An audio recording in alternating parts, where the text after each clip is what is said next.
Joker Byreddy Siddharth Reddy అని పేరు పెడుతున్నా. అండ్ నువ్వు నిరూపించాలా, నువ్వు అన్నావు ఈరోజు ఒక నెపం వేసావు 45 crores తీసుకున్నావు. నువ్వు ఏ కంపెనీ దగ్గర నుంచి తీసుకున్నావు, ఎప్పుడు తీసుకున్నామో నువ్వు చెప్పు, చేతనైతే చెప్పు, ప్రూవ్ చేయి. Anyways I'm going to put defamation case, criminal defamation ఉంటుంది, civil defamation, whatever it is there, I'm not going to leave it. But point is, just because నీకు ఒక పేపరో ఒక ఛానల్ ఉందని చెప్పి నోటికి వచ్చింది మాట్లాడితే ఎవరు ఊరుకునే వాళ్ళు లేరు. You will face the consequences on this subject very soon. And you will realise also ఎందుకయ్యా నేను వచ్చి కర్నూలులో మాట్లాడినానని. అండ్ మోర్ ఓవర్ నేను నిజం చెప్తున్నా, కర్నూలు ఓరోకల్లుకి ఈరోజు కూడా చంద్రబాబు గారికి మేము క్యాబినెట్లో డిస్కస్ చేసేప్పుడు సార్కి రిక్వెస్ట్ చేసిన, సార్ ఇట్లా మనకి కంపెనీ రిక్వెస్ట్ చేస్తూ ఉంది, వాళ్ళు ఇన్సెంటివ్స్ మీరు ఇచ్చే ప్యాటర్న్లో కొద్దిగా మార్చండి సార్ అంటే కూడా సార్ కన్సిడర్ చేస్తున్నారు ఇట్ ఈస్ బ్యాక్వర్డ్ రీజను, ఇక్కడికి వచ్చేది ఇండస్ట్రీస్ కష్టమని ఓరోకల్లో. And I myself target పెట్టుకుని ఎలక్షన్స్ ముందు మేమేం టార్గెట్ పెట్టుకొని ఇట్లా, బట్ ఎలక్షన్స్ ముందు చెప్పిండేది ఇక్కడ ఇండస్ట్రీస్ తెస్తాం. ఈరోజు దాదాపు 10,000 కోట్ల పెట్టుబడులు అయ్యి అక్కడ పనులు జరుగుతున్నాయండి కర్నూలులో, ఓరోకల్లో. That is a great thing that we done. Decades నుంచి ఎప్పుడు కాంది పనులు అక్కడ జరుగుతూ ఉంది. So people are happy. కర్నూలులో డెవలప్మెంట్ ఎంత బాగా అవుతుందో ప్రతి ఒక్కరికి తెలుసు.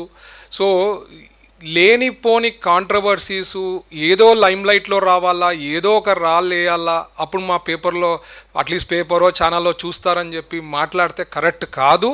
మీరు ఇప్పుడన్నా మారితే మీకు బాగుంటుంది. నేను ఎప్పుడు అంటుంటా, మీరు అట్లీస్ట్ ఒక్కొక్క అపోజిషన్ తర నీట్గా ప్లాన్ చేస్తే రేపు అపోజిషన్లో కూర్చొని స్టేటస్ అన్న వస్తుంది 2029లో. లేకపోతే అది సింగిల్ డిజిట్కి పడిపోతుంది.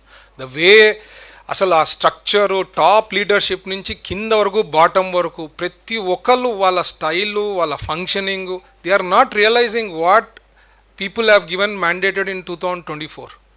అవి అసలు అర్థం చేసుకోవడం లేదు. ఎందుకు మాకు 11 సీట్లు వచ్చినాయి, ఏం చేస్తే రేపు పొద్దున్న మాకు ఇంప్రూవ్ అవుతుంది అనేది ఇప్పటివరకు కూడా వాళ్ళ థింకింగే లేదు.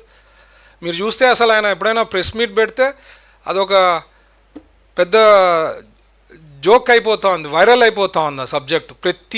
ప్రతిసారి ప్రెస్ మీట్ వస్తారు, ప్రతిసారి ప్రెస్ మీట్లో ఏదో ఒకటి తప్పులు మాట్లాడతారు, సబ్జెక్ట్ లేకుండా సబ్జెక్టులు మాట్లాడతారు. And that is becoming viral. అసలు సబ్జెక్ట్ ప్రిపేర్ అయ్యి వచ్చాన్నా సరిగ్గా మాట్లాడేది ఒక ముఖ్యమంత్రి స్థాయిలో పనిచేసిన వ్యక్తి కూడా is not able to do it. So I'm surprised. ఆ పార్టీ, నేను ఎప్పుడు అంటాను, ఆ పార్టీ మాకు ఒక రకంగా అట్లా పార్టీ ఉండడం కూడా ఒక అడ్వాంటేజ్ అనుకుంటాను. ఎందుకంటే ప్రజలకు తెలిసి ఇట్లా వాళ్ళతో ఏమి కాదు అని చెప్పి. అండ్ ఏదో ఒక ఛాన్స్ అయినా రిక్వెస్ట్ చేసినప్పుడు 2019లో ఒకసారి ఇచ్చారు, కానీ I don't think never ever that party is going to come back.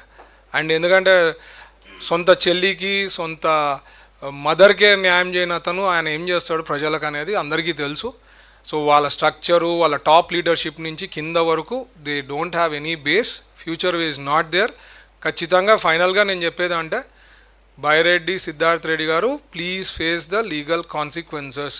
You are going to realise what it is. You are not going to prove 45 crores where it has been taken. ఏదో pharma company పేరు చెప్తున్నావు, ఇంకేదో మాట్లాడినావు, joker లెక్క చిల్లర మాటలు మాట్లాడినావు, అవన్నీ కూడా you are going to face consequences and serious action will be taken on you.